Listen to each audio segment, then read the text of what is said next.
You broke into the son of El Chapo's house. Yeah, dude, and it was absolutely crazy, dude. Of course you did. It was, it was.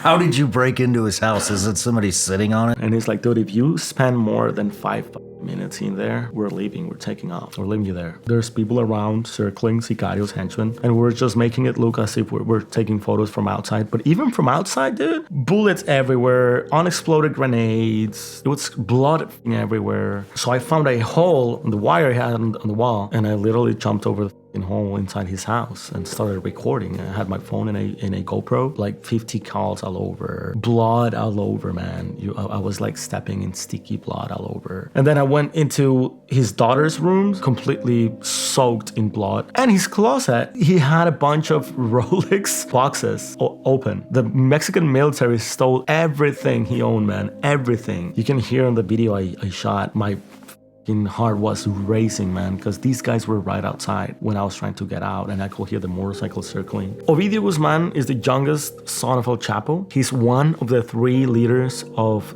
what we call Los Chapitos, which is the main faction of the Sinaloa cartel. I think Ovidio is about 32, 33 years old now, and he was arrested in 2019 in Culiacan. Whole hell broke loose in Culiacan. Hundreds and hundreds of henchmen went out the city, started fighting the government. They grabbed the families of the military members involved. There is a military base in Culiacan. They grabbed the families, locked them up on their houses on the military base, and set a lot of explosives around and with gasoline and shit. And they threatened the government to say, if you don't release Ovidio, we're gonna kill all these families. They opened a hole on the prison, on the main state prison in Culiacan, to let a lot of Sinaloa cartel members in jail out, armed all the and asked them just shoot around the city. You have a $60,000 bounty on your head. Yeah. Why do you have a $60,000 bounty on your head? And this is the thing. Put it on there? I honestly don't know. I'm not sure who put it out. A source reached out to me, a source within the federal agency here in the US. Federal agency? US federal agency. He sent me a photo. On that image, there was my photo, like from socials. One of the oldest photos I have on Instagram or something. Here is 60,000 for the head of this dead or alive. I was like, wow, 60 grand, it's good money. I was a bit, blushed by it. I'm not gonna lie, Luis, I could use an extra 60 G's Me right too, now. dude. I told my wife and she's like, what if we,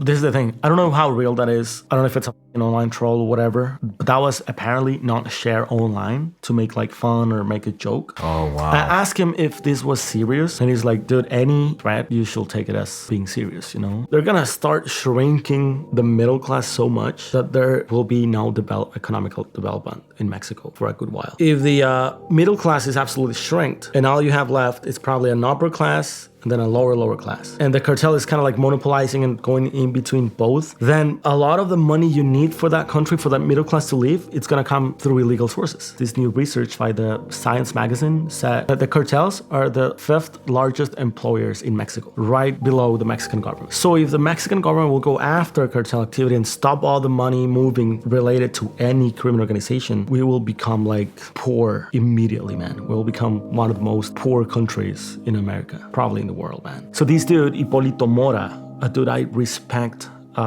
absolutely, man. I have the utmost respect for Hipólito. He was just recently killed, and that broke my heart. I had an interview set up with him, and he was burned outside his house, his body, when he was still alive. He was burned alive. Yeah, an avocado farmer. Yeah, dude. And the first who told people, let's arm ourselves and go against these we can own this shit too. He bought a lot of weapons. He said, like, if cartels can get a good dealer, to traffic weapons for them, we can do that too. So they brought a lot of weapons from the US into Michoacan. All these weapons coming from the US? Most of it, yeah, like probably 90% of it. And it's just from local gun stores. Mm-hmm. They just send a shopper in. They just send somebody up and they're like, yeah, give me 200 AR-15s, give me 150 AK-47s, make sure we got plenty of magazines and ammunition, grab some cool optics, and we're gonna need a lot of pistols too. That's literally how it works. One of my sources inside one of these cartels sent me a video of how they were torturing the chief of police of that town. He was like, you want to know who's really in charge? Have a look at this shit. Like 12 in the night, send me that video out, and showed me how they were torturing the chief of police of the town. And he's like, we rule this town, man.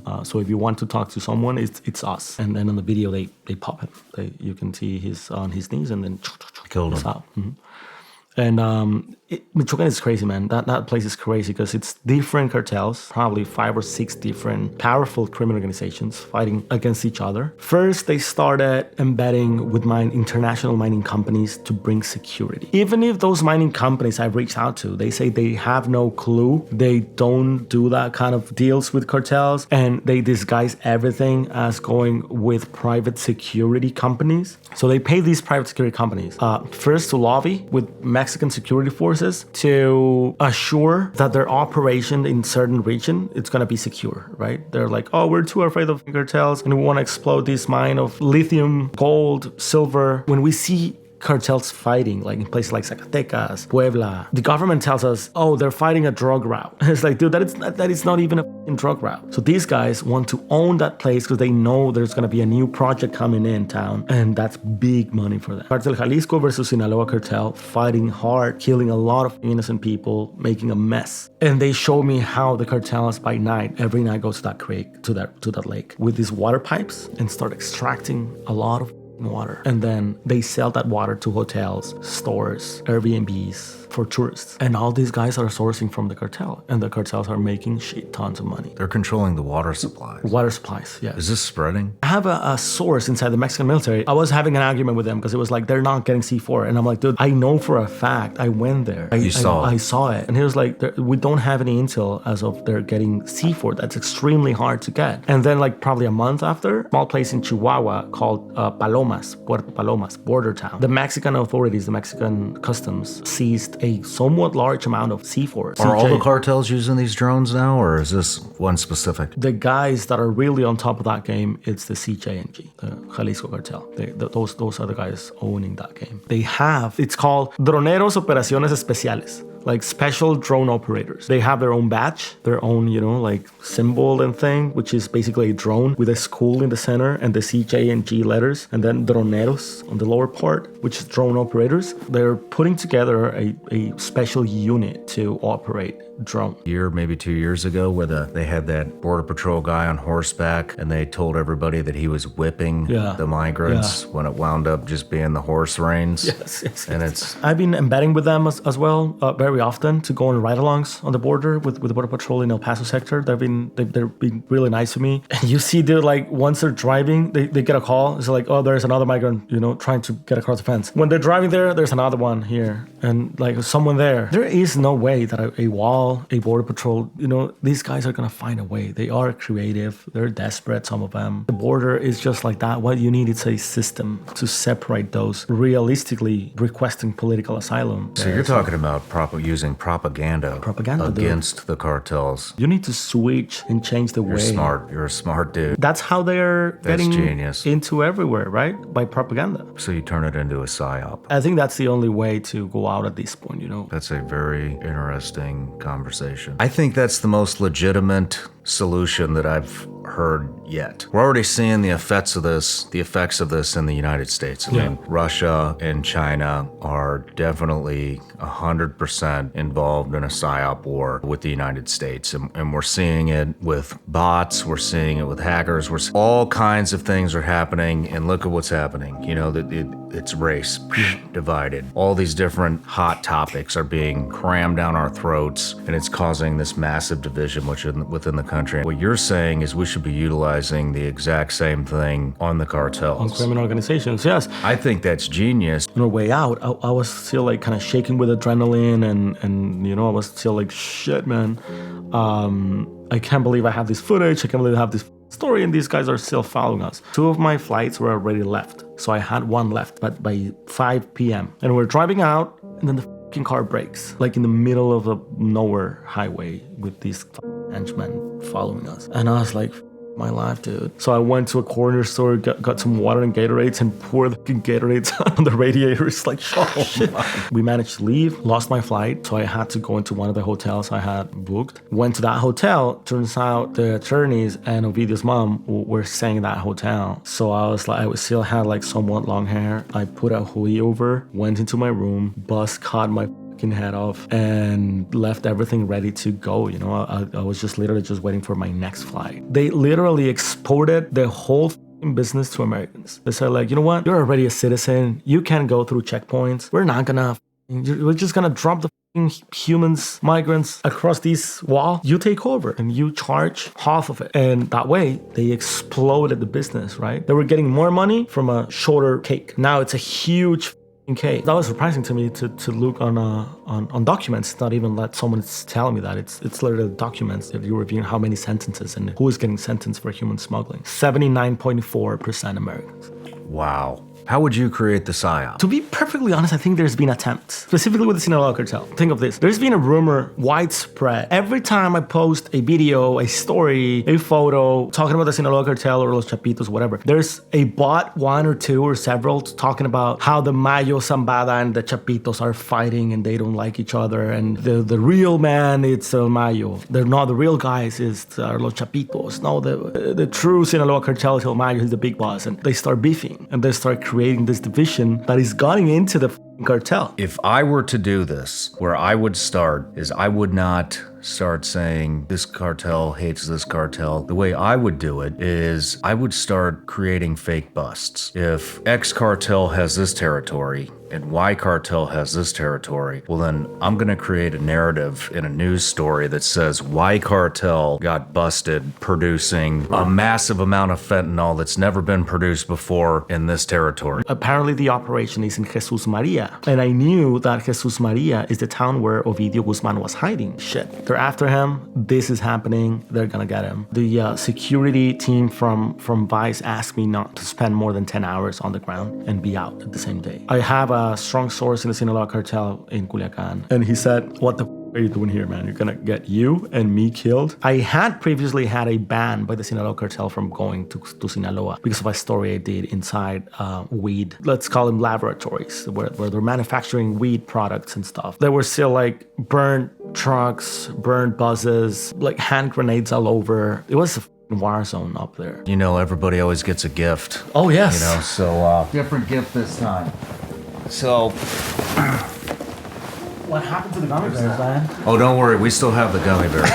I partnered with Laird Superfoods, so there's a bunch of things in there that will keep your mind sharp as part of your mental health. Keep a good mental health is keeping your brain sharp. So those are performance mushrooms. Put that in with your coffee. Those are a daily green supplement. This is all the stuff you're taking to keep your mind, on check, right? There should be some coffee in there. Those are more of the greens. Oh, yes. There should be some coffee in there that's functional mushroom coffee. That's functional mushroom creamer. Wow, dude. This stuff tastes good. It's the cleanest ingredients you can get. This is cool stuff. Nitazine. It's also a man-made drug in laboratories. This shit, it's also like 50 times more powerful than fentanyl. I've been speaking with doctors that they are very much on, high alert. They're like, dude, this is getting bad. I've been talking to first responders, firefighters, local police in different cities in the US, addicts themselves, cartel members. All of them know about this.